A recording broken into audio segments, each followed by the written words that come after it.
This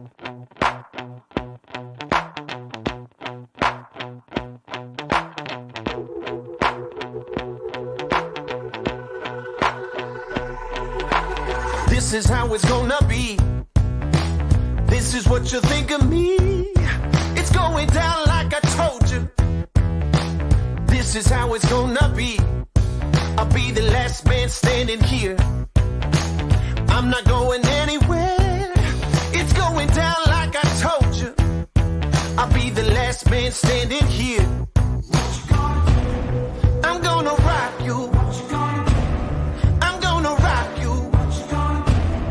I'm gonna rock you. I'll have you begging for mercy, begging for mercy. Oh, I'm dangerous. So dangerous. I'm dangerous. So dangerous.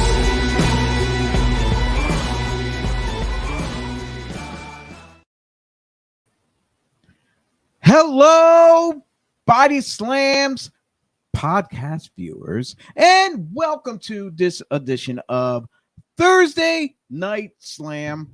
I am one of your co-hosts. I'm Chio Frost, and welcome. And I see we already have one viewer in the room. That is great. That is awesome. Well, let me get to the cheap plugs since we're waiting for our guest to arrive. I was just talking to him momentarily ago. He's getting settled into the office and he's gonna log back on and we'll get to things.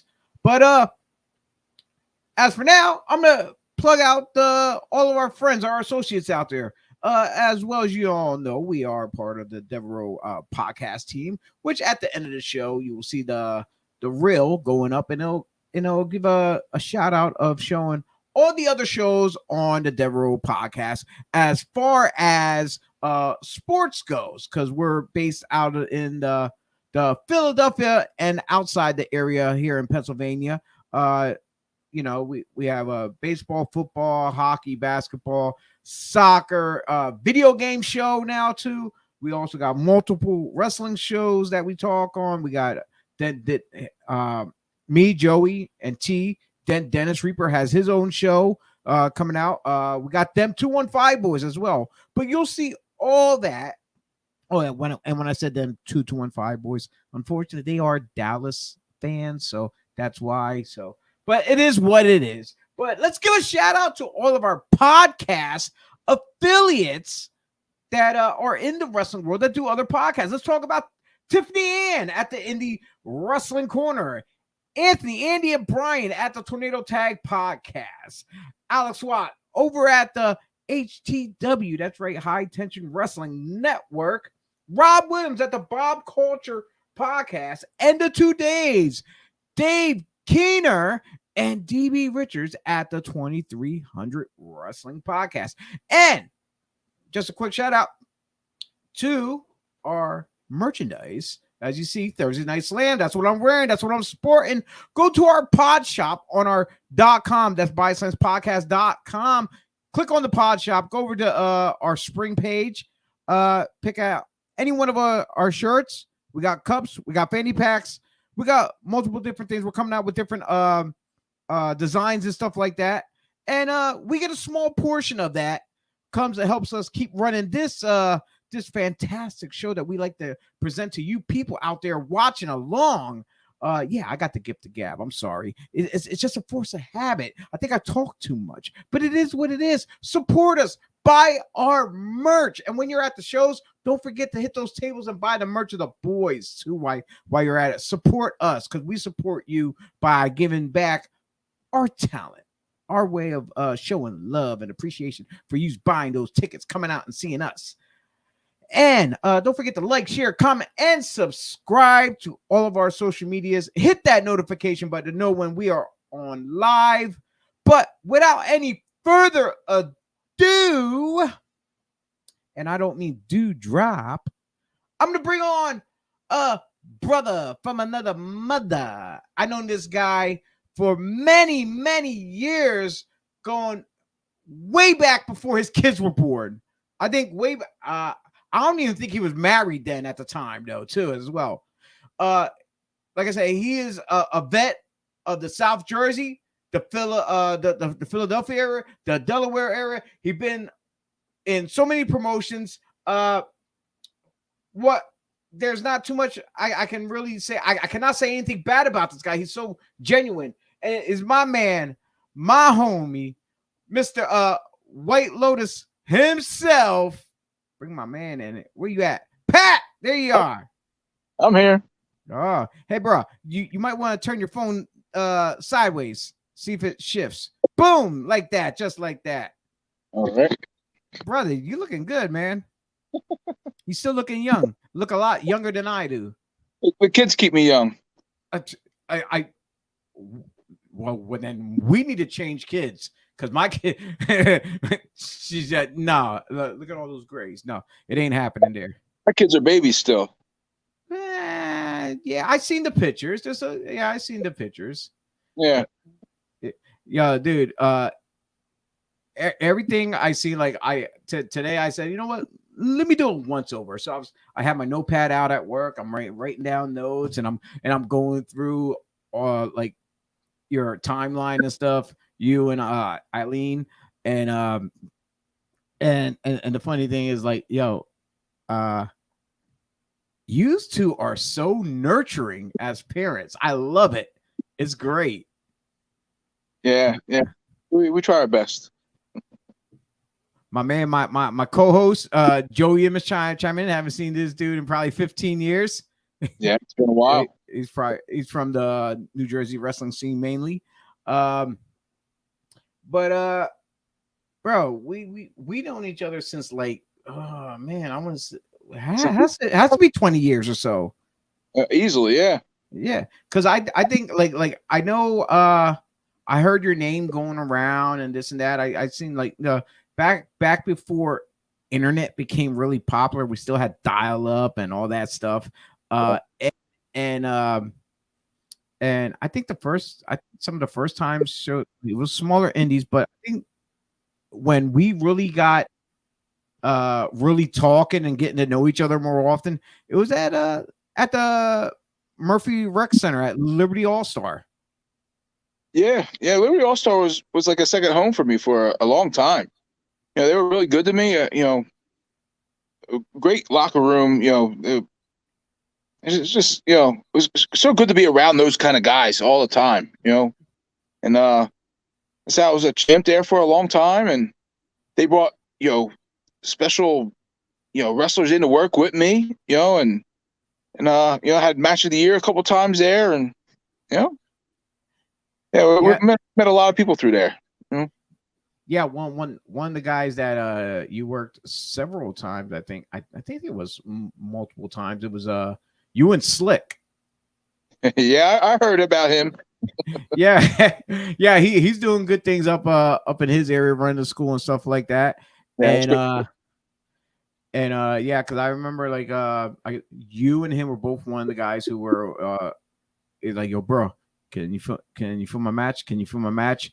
And then that's when I met Eileen, your wife. Yes. Yep. Yes. And then I seen her. I think you were like the only guy who brought his own table and stuff. You had to, man. That was the king of merchandise back then. I had pictures and toys and action figures and nunchucks and Chinese stars. I mean, nightlights. It was, and she was the brains behind all that, right? Maybe get all the mics together. Absolutely. I get my brains bashed in, and she the one taking care of all that stuff. And she collects the payday. That's what it is. Exactly. Oh man. So what you been up to, man? After all these years, like when did you stop wrestling? I don't even know. It was about a couple years ago. I guess 7-8 years ago now. Wow, that long. Yeah, it's been a little while. I get the itch all the time, but I had a car accident, so that's rehab is going through that and all, and let's see what one day, maybe we'll make a return. But for now, I had a good run at the end there with NWA Force One, and we had a training school there, and I really got more enjoyment out of training the kids, and watching what they're doing than my own, going out every weekend and working shows and and so on. Yeah. Now, speaking of training, are you a coach of your son's street hockey team? Street hockey team, yeah. He's been on All Stars, and we're traveling. He has a tournament next weekend up in Pottstown. Oh, well, that's right up near me. That's pretty like when next weekend? Is it Saturday, Sunday? It's a whole weekend. We arrive Friday night and we play till Sunday. So I might have to come check you out on Sunday. You got to shoot me the information because Saturday I'm booked somewhere running sound. But yeah, I would definitely I'd love to come up to Pottstown because like I said, it's right up the road, maybe 20 minutes from where I'm at. Okay, yeah. That'd be great. And congratulations to you, Tristan, and the rest of the team. I believe they're called the Phantoms. Am I right? That's correct. Yep. For winning the National Street Hockey Association 2022, becoming the Eastern Regional champs in the B bracket. So you guys will be taking on the guys in the A bracket. That's true. Yep. See, I do my homework. Yeah, Tristan's been awesome. He's an all-star goalie. So there's a lot of pressure on him. To keep the ball out of the net. And he's been doing a great job, and our team works around him, and proud to coach him. Yeah. From what I see, the whole family is active. Your daughter, I believe she does cheerleading. Yeah, and Eileen coach. Oh, she's holy damn. She coaches cheerleading for both of my daughters, on 2 different levels. And you got 2 daughters. 2 daughters. Wow. One's 11, one's 6. Oh, I didn't know that. Yeah, Eileen also coaches T-ball. We jointly coach the T-ball team, for my youngest son and my youngest daughter. Wait, your youngest son? How many sons you got now? 2. You got 2 sons? 2 and 2. Oh, you got a squad. That's right. 12, 11, 6, and 4. And then you, besides wrestling, I seen the trophies, bro, on the table with the billiards. You got skills, apparently. Yeah. I'm like, it's been a while since I played. I got my stick sitting over there in the corner. I'm like, hey, you never know. I might have to break it out, and we might have to go head to head in some billiards now. It is what it is. It'd be like friendly competition, like the good old days. Of course, and winner takes a couple chops, right? Sure. It's promising. I think I can take a couple. I think I can. And to round it off, Eileen, I don't know if she still is, but roller derby, she's still part of the roller derby scene. Well, she was up until COVID, and then COVID put a stop on that, and so she hasn't gone back yet. But we'll see what happens in the future. Yeah, it's great to see after you stop wrestling and after the car. I'm sorry to hear about the car accident. I did not realize you were in one. But it's great to see that the family is all still active in sports and this and that. It's phenomenal because once something like that happens and some guys stop wrestling, it's like it's the only thing they got going on, and then they just sit, mope around, and they just waste away sometimes. But I'm glad that did not happen with you. You got that great support system right there in your corner, and you're still doing big things in your own way, and that's great. That's fabulous. Yeah, thank you. So let's get down to the nitty gritty, brother. All right, let's talk about White Lotus, the man. How the hell did you get started in this business anyway? Well,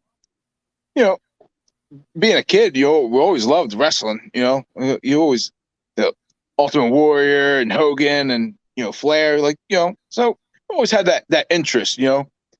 I, was a sports player my whole life, so year round hockey, baseball, football, after high school, it's like, what are you going to do? I wasn't going to college, I didn't have that kind of, brains or money to do that kind of stuff. So, I was at the gym at World's Gym, and there was a guy there named Darren Drozoff. We're both from Mays Landing, and so right before he went to ECW, we were talking, and he said, "Yo, there's a show at Pleasantville High School, this weekend. Why don't you come?" I said, "All right, yeah, that'd be cool." And went, talked to him, hung out with him, and there was a guy there named Dennis Carluzzo. We all know Dennis. Right. So he said, "You interested? You want to get involved?" I said, yeah, So he introduced me to Zandig, who was on the show that night. And I talked to Zandig and back and forth, and he said, "Why don't you come do a tryout tomorrow?" Went to the tryout, and that was it. I was hooked after that. Man, yeah, that whole just a couple names right there. You just spit it out from the door, hands down. That just gives you credit already. You mentioned Dennis and Zandig right there. Like, who doesn't know those guys? Especially the newer cats in the business. They really don't know all like that though. What's this? What's Joey saying? Last time I worked a show with Lotus at RPWF when he was part of Steve the Teacher's group, The Faculty. Yeah, you know what? Our very fond memories of that show. We almost didn't make it. So that was like, I think it was up in up near the Poconos or something, right? Yeah, that's where I remember they were located somewhere up near the Scranton area, something like that. So me and Eileen, we bought a camper right before we went up there, right? And the show's in like March or April, I think it was. And we bought a camper. So we tow it up there. We get all the way up there. Has no heat. Right? Oh man, we were all over the place. Like I think we couldn't get the motor on the camera to open it up, and then we had no heater. The dial had red and blue, so we were like, yeah, it has heat. No. So now we're driving around hardware stores trying to find heater. Oh man, it was definitely a story for the road, Hey, it's your first camper. This is gonna happen. You're not an expert, and you and you're young too. You were young. You're rolling with the punches. Absolutely, yeah. So I'm taking it. You're hold up, the Gobbler. Man, do you know who the Gobbler is, Pat? I do not. This is Patrick Bernard, the owners of or CEO, whatever you want to call him, of Devereaux Sports, of our podcast team. But you might know him as Frankie Frizzo. Yeah. All right, I remember that name. Yeah, So I'm guessing you with Zandig. I guess that's where you had your initial training with Combat Zone. Yeah, I mean, I think a lot of people don't know this, or they, forget about it. But I was the very first actual paying student of the CZW school. Yo, but that's funny the way you worded that. The first actual paying student. When I got there, it was only me and a guy named Lobo. Lobo was doing work in a bathroom. He's doing plumbing, And I went in there and ran the ropes and did a couple bumps, and yeah. Hey, yeah, we all seen for the ones that followed. I'm sorry, I was talking over and it was cutting you out. My bad. I said, but yeah, that's where I got my start. I was there for for a couple of years, and yeah. So what was the training like with Zandig? Was it intense? Was it anything, or was it just like basic training that you would see like in any anybody else's school, really. I'm like, because there's some schools that actually train the shit out of you, and then there's ones that just like, okay, yeah, okay, give me your money, kid, go in there, work out, train with my guys, this, that, you know. Yeah, in the beginning, like I said, it was only me. I was the only one there. You know, so for the first probably for like the first month and a half or so. So I got a lot of one-on-one training with him, you know, and like I said, Lobo came in a little bit, and then you know, and then we started to grow popularity, had more students coming in or so, but you know, yeah, so it was different, you know. Like I learned things ahead of what I should have learned, you know. Like the very first day I was there, he's like, "What do you want to learn?" I don't know. Yeah, what is there? You know. So you know, it was I think it was a learning experience for both of us. You know. I guess he wasn't quite the teacher, as we're gonna put it. Like we'll just leave it like that. He wasn't the learning tree wasn't the greatest, but it's like going bowling with the bumpers on the side, so you don't get a gutter ball. It was a learning experience. Yeah. So when you finally finally graduate, is it safe to say graduated the school? I was gonna say, how many people that were in your class that you know of that actually did anything or are still working?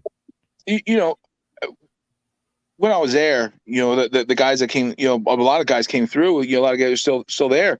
You know, the two guys that stuck out the most, you know, while I was, you know, training all the time, there was Nick Gage and his brother Justice Payne. You know, and they were, you know, two of the guys I trained with a lot. You know, and then a couple of their friends came, and Dave Mysterio, you know, was there, and you know, and then you know, a lot of people, you know, back and forth, and then that's where I met guys like Trent Asset and Johnny Kashmere and Nick Burke. They all, you know, started coming there, and you know, and it just became a big group, you know. And I was there for I would say probably about 2 to 3 years, you know, before I moved on, and you know, like we all do, you know, you stay for so long, you move on, and you know, you go to the next place, you know.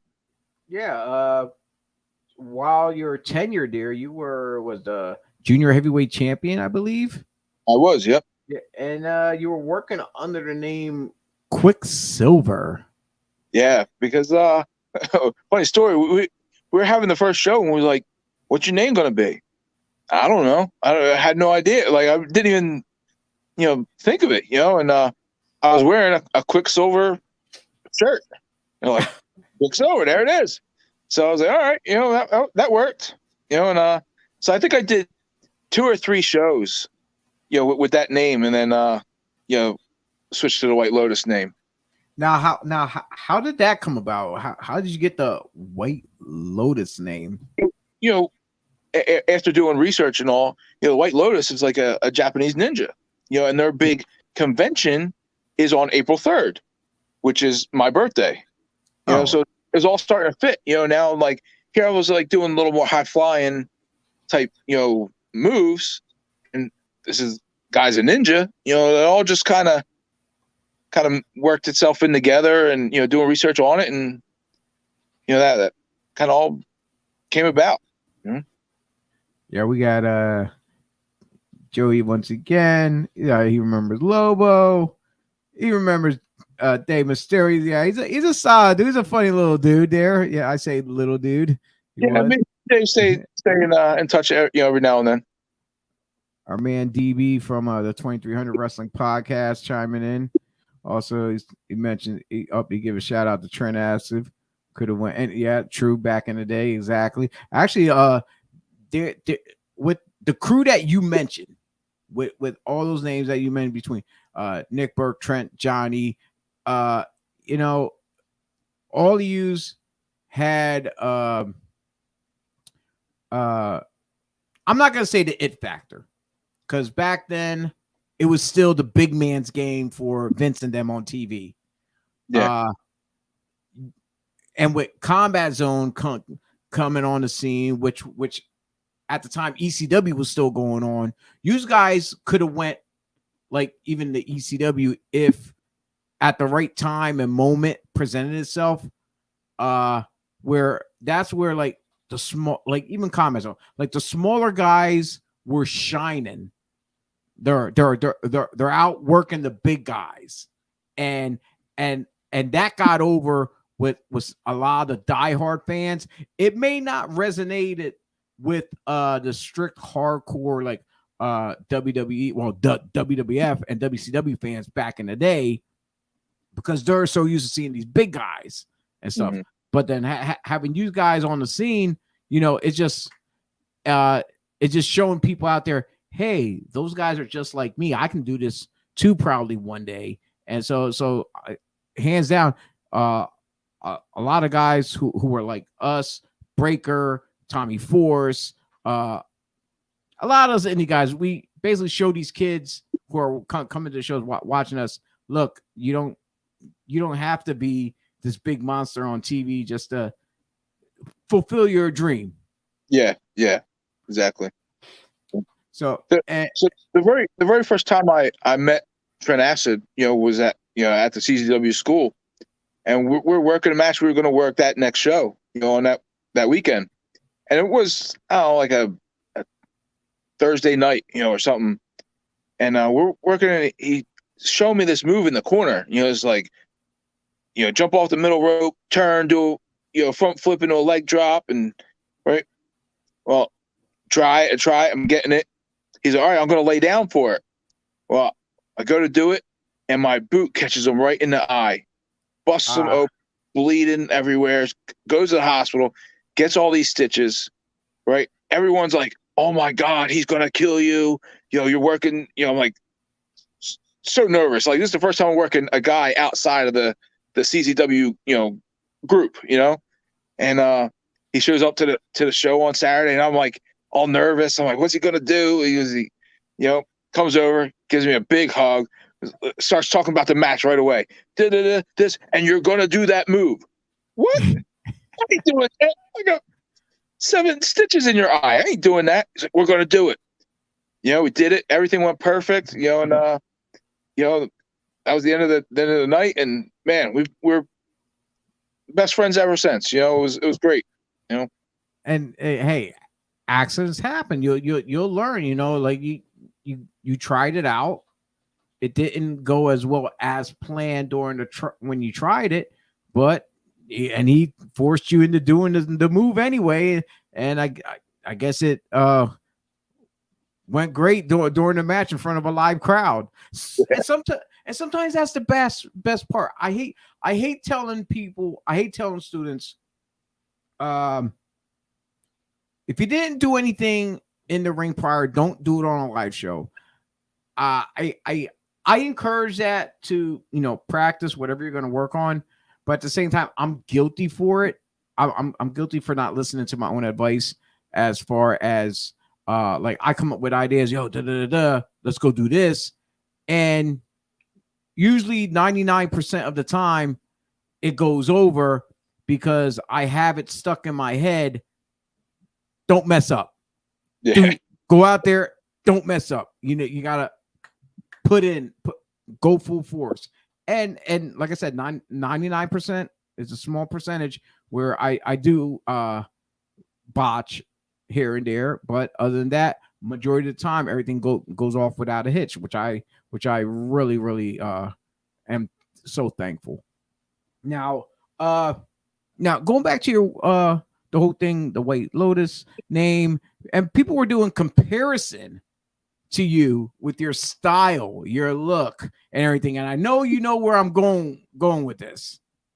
There was comparison to another deep spoken young man at the time making his rounds on the indie scenes by the name of Loki.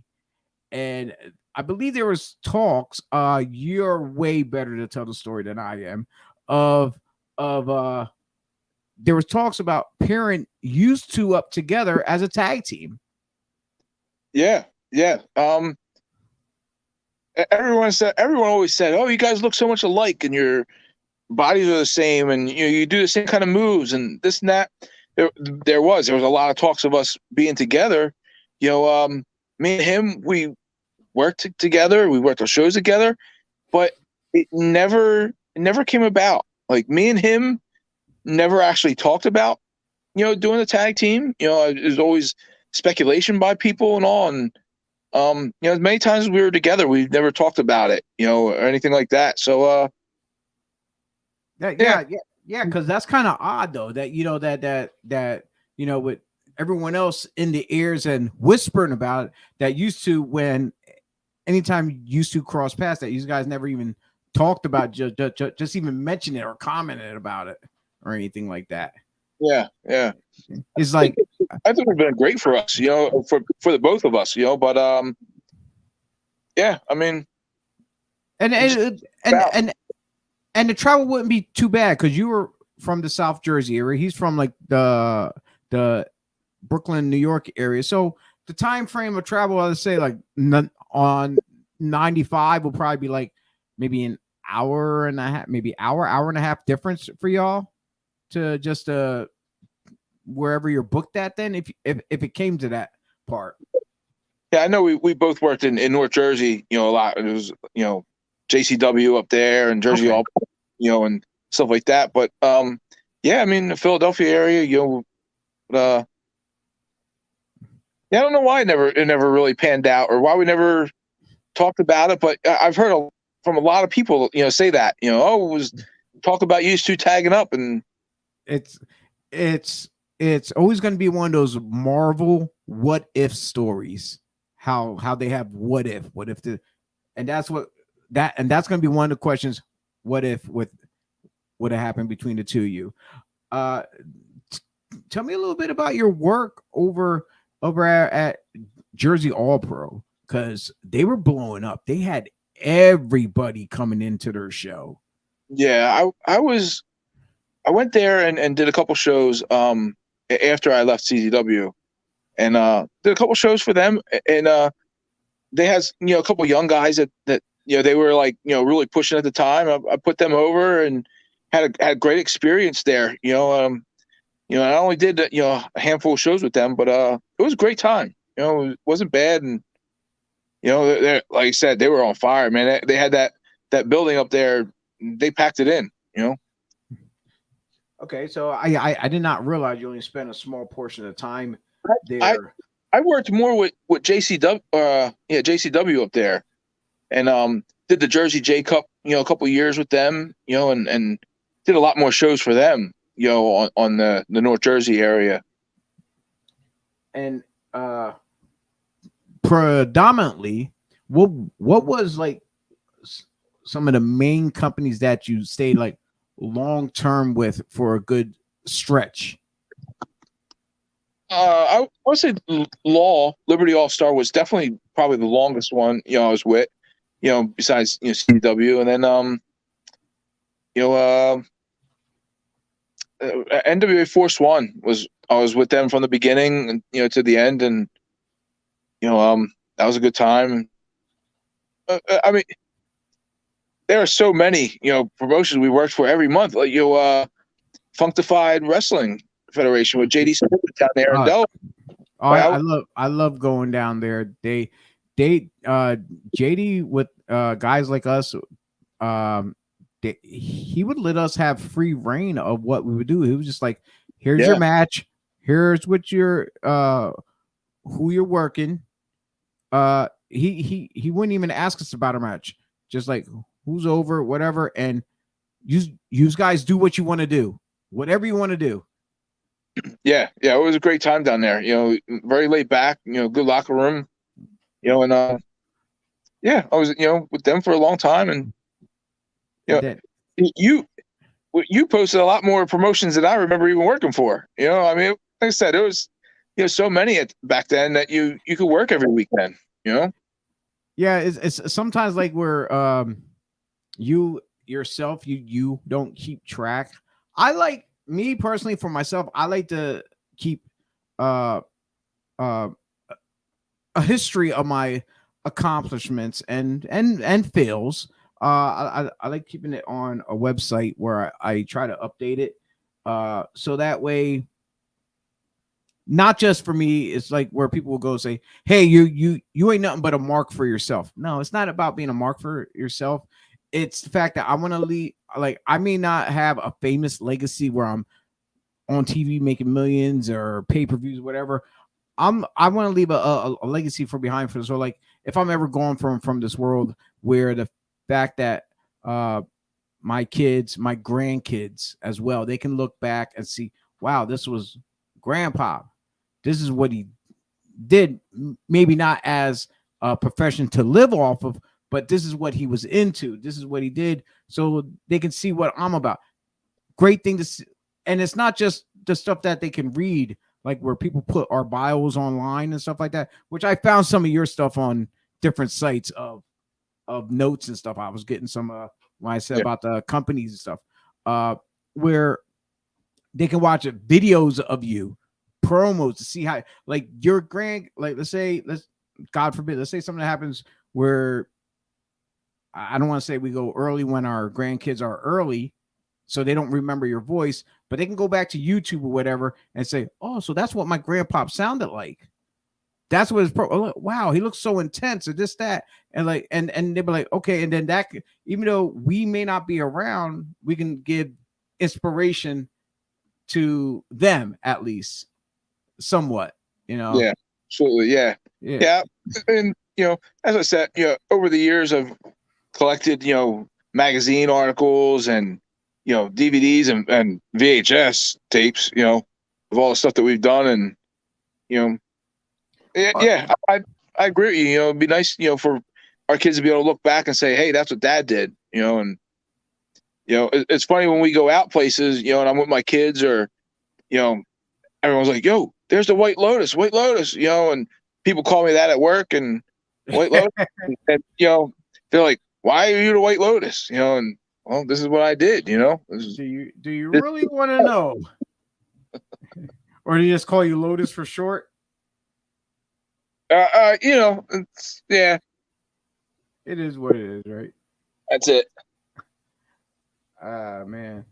Yeah, for anyone who is watching and tuning in, if you want to see some of Lotus's stuff, look them up on YouTube. Matter of fact, if you type in the word "Damn That's Wrestling," it's a company that we both work for. It's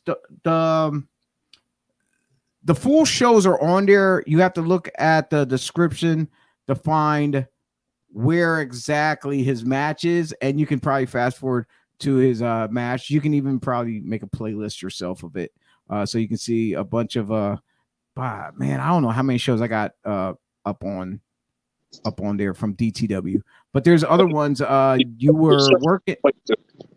That was such a fun place to work. DTW, that was so much fun there. Everybody in the back, it was story after story, and been there and so much heat.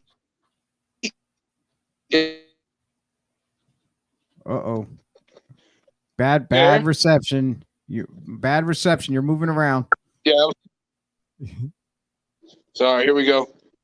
But we go to that Denny's right afterwards, the shows, and get a bunch of crap there.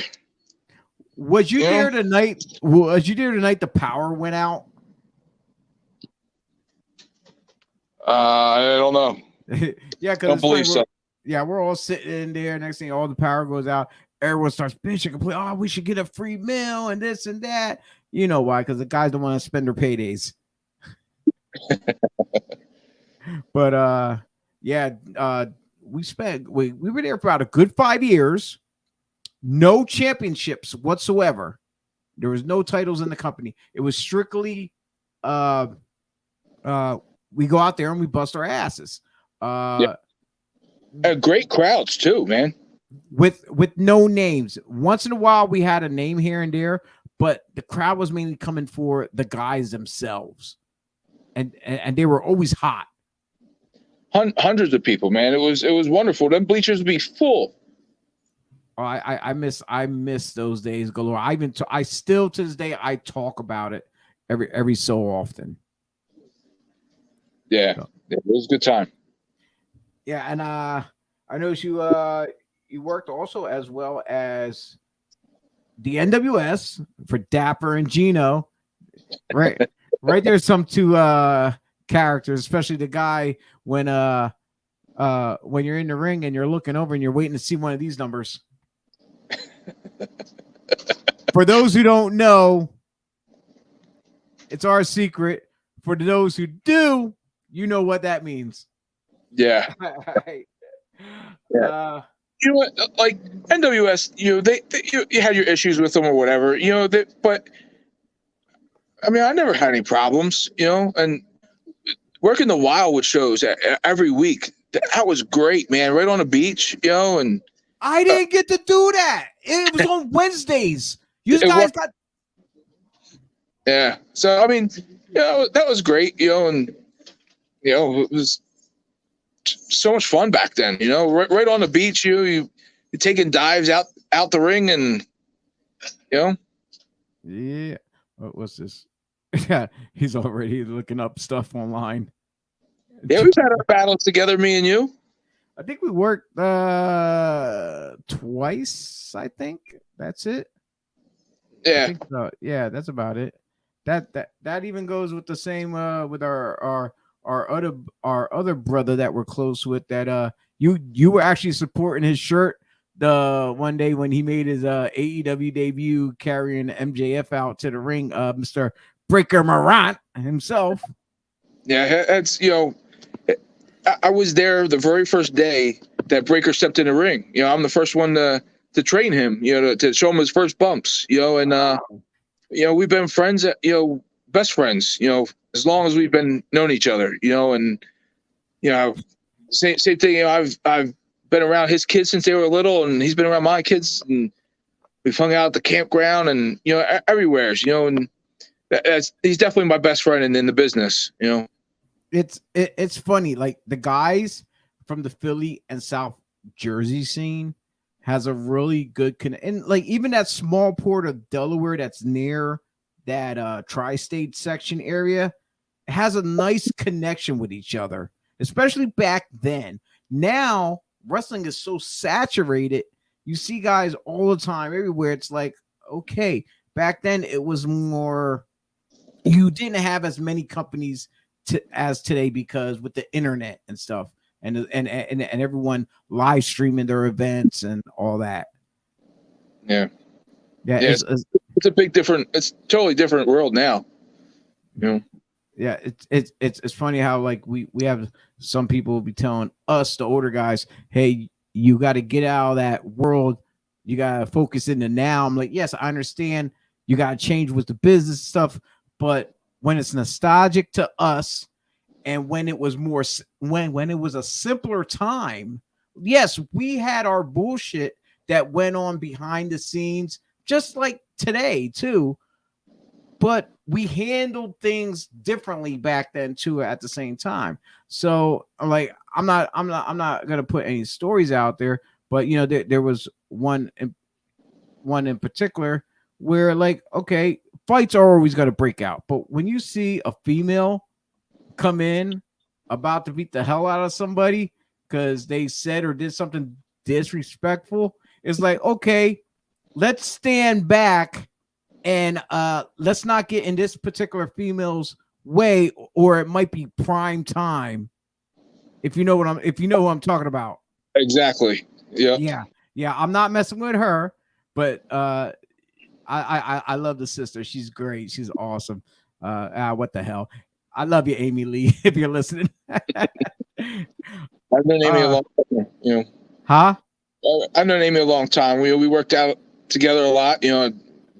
Trained together. And her husband Artie, was one of my trainers when I was going to Heidi Lee Morgan's place. And yeah, I mean it was great time. My man Joey saying, Breaker, he was your tag partner, Joe. I didn't realize. Man. So you said you still got this itch. How bad is that itch? getting to you. Are you willing to make appearances? Maybe some battle royals, 6-man tag, something like something where you're not in there on a one-on-one. That way, you get a couple older vets and you're in there like, okay, we can do a little bit, work the crowd, don't do too much. I'm not bumping here, not bumping here, not bumping here. It comes in waves. Sometimes I really want to be in there. But then sometimes I'm happy walking down the boardwalk and going see Breaker in AEW and going I really enjoy going to some of these other shows. I've been to a few shows for Dog and and just being in the back and watching the kids' matches, watching the new guys, and when they come back, being like, yo, you did good, but I'd like to see you do this and this, and like that kind of, again, it's the coach in me, and the teacher, I just love to teach the kids and train, So am I hearing this correctly? Am I hearing this correctly? You are willing, I'm not going to say step out of retirement, but as far as stepping into the coach's role of training at the schools and possibly working guerrilla as an agent behind the scenes at shows? That'd be interesting, Yeah, you want to like. I can't say I turn it down, but you better hope the wife ain't watching this. No, you're done. We got other things to do. Yeah. The thing that the last show that I did, I brought my oldest son Tristan with me, and we were working. I was at one of Breaker's shows. I was working with him, and he gave me like a Hurricane Rod off the top, and I took it and sold it and did the whole thing. And as I'm walking to the back, my son was sitting there crying, and and I grabbed him and we walked him back. I was like, "What happened?" Because I really thought you were hurt, Dad. He's like, "I don't want you to do that anymore." So that kind of put the stop to it right then and there, and then after that, I finished the bookings that I had, and I mean, my very last match, was against Breaker and Matt Saigon, in a 3-way, and it was very cool. It was very fulfilling for me because Breaker, like I said, was the very first guy that I trained. I worked with, and Matt Saigon was one of the very last ones that I to train. So I was like my first student, one of my last students, in a 3-way. I mean, what better way to have a last match than to do that, and pass the torch to those guys and let them, do it. And it's funny you mentioned about the last matches and stuff like that. The very I thought my last match was the one where I landed on my head and I hurt my back, but my last match I did in Hamburg, PA at the Field House, and so the last time I laced up my boots, put the singlet on, got in the ring in the spotlight, and worked in front of a crowd. I got the team one more time with JoJo. He came up from South Carolina. It was me and him against Craze, but he was going by Leonidas without the mask now. He was going and Problem Child. So that was a very heartfelt match there. They came up and we did I don't want to say dark match. We were like the pre-show of their main show. It was like a one night only thing for us to do in Hamburg underneath those lights. So it was great. It was great because also I got the feeling also after our match, there was another dark match right after us. And it was a kid who I looked to as my wrestling son. And it was his first match, so it was like my last match and he came right after. It was his debut first match. So I felt kind of proud, right there in that moment, me and him got to share that kind of thing right there. So, yeah. So, but, bruh, as you see scrolling at the bottom, I didn't have it up earlier. If people want to rate you and say hi or give you a follow, my man Lotus is on Facebook and Instagram at One White Lotus. I, by chance, do not suggest look up One White Lotus on Twitter because it's some lady named, I think Penny or Peggy or something like that has the name at. Yeah, I don't have a Twitter. Yeah, Okay. I'm not, you know. So, Instagram and Facebook are enough. You know, I don't need to.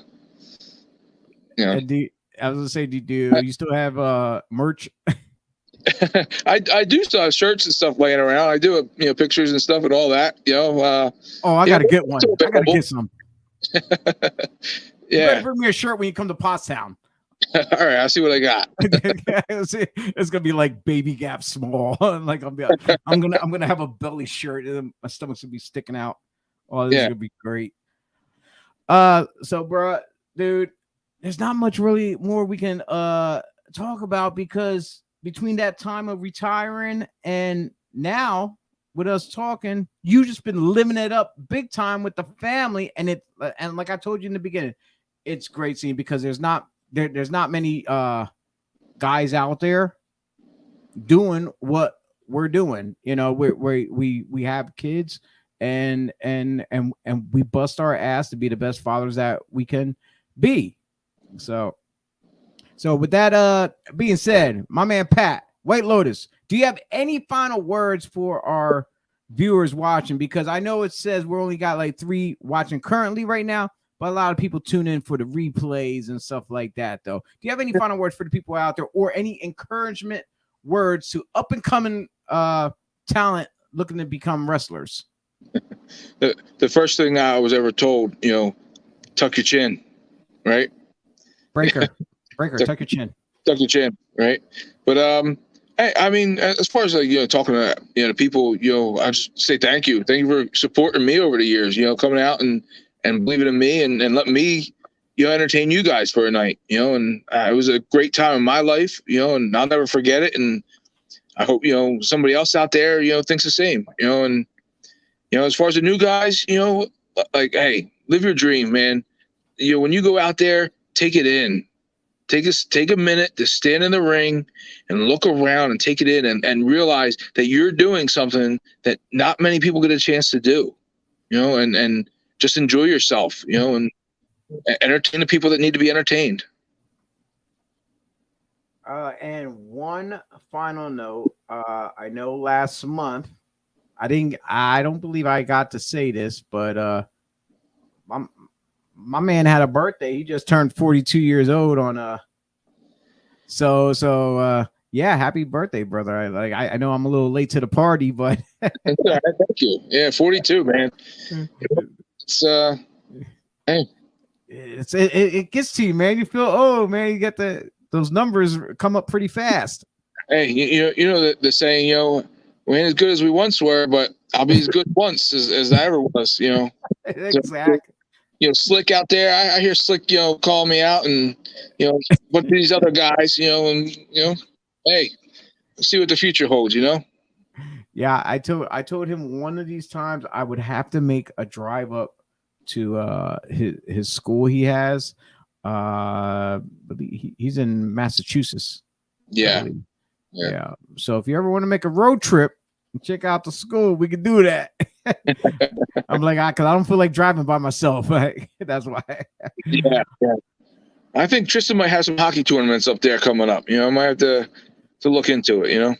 Yeah, I'll if anything, I'll try to shoot you over to his the address to his school and stuff. And if it just happens to be in the same area, hey, that'd be great. You can stop by, say hi or whatever. Yeah. I love when I get to go out and see the guys. Like I said, just the other night here in Atlantic City, in Caesars, I was working. I come off the elevator and there's FWB, Funky White Boy from down Delaware. It was just like the biggest hug, man. It was like haven't seen each other in years, and it's like you just talk like you never left off. And, the guys. What you doing this Saturday, bro? This Saturday, you and Tristan got anything special going on? There's Super Crazy Pro Wrestling has a 12 noon show in Westville, Jersey. Tristan has a 12 o'clock soccer game. So okay, all right. Well, I guess you win. You win. You got that one. But hey, Tristan, I don't know if your dad let you stay up listening to this or what, or I'm surprised we don't see him chiming in the chat room from home. Dad, I'm up. Hey, but hey, good luck, brother. Tristan, do your thing. Make Papa Lotus proud. You be Little Lotus or whatever, something like that. We'll figure it out. But he'll probably won't get into wrestling because he's seen that bad Frankensteiner off the top rope that you took. So he'd be like, nope, not for me, Pop. Yeah. But it's all good though. Lotus, thank you once again for coming on the show. I appreciate it. Like I said, there's nothing negative I can never say about you. You always been a stand-up guy with me. I love sharing the locker room with you. I love you, brother. You, Eileen. I didn't get to meet the kids yet, but I'm sure when I meet them, I love them too just as much. Yeah, thank you, man. It's good to talk to you, buddy. Yeah, it's always good just to catch up a little bit here and there.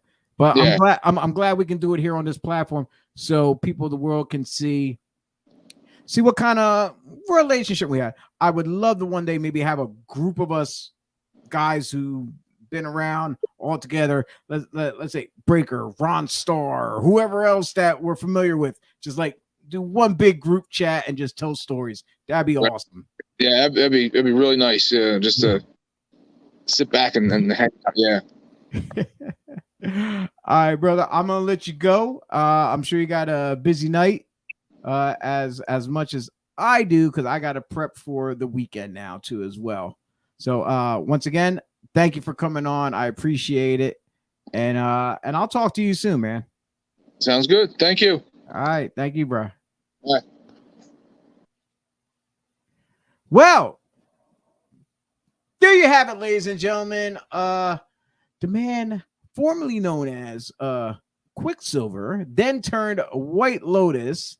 He had not just the CCW junior heavyweight champion. He also had several other championships around too as well. We didn't go full into details, but you can Google him, look up his info, look up videos and stuff on the man known as White Lotus. But yeah, at the bottom there, like you said, if you want to reach out and talk to him, it's at One White Lotus on Facebook and Instagram. And with that being said, this is your Thursday night edition of Thursday Night Slam. This is season 2. I'm not sure what episode this is. This could be episode 18, I think, maybe. I'm not sure. I'm not keeping track though, but it's the most recent though.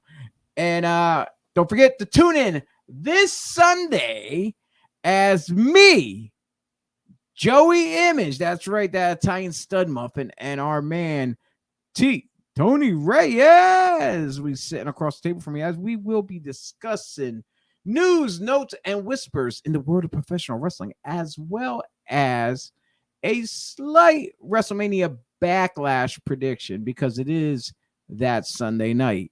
So with that being said, I'm Chio Frost. And for my other colleagues, that's right, I use a big word, colleagues, for Joey and T who are not here with me tonight, I'm out of here. And you know what? We'll definitely see all of yous at the matches. Peace.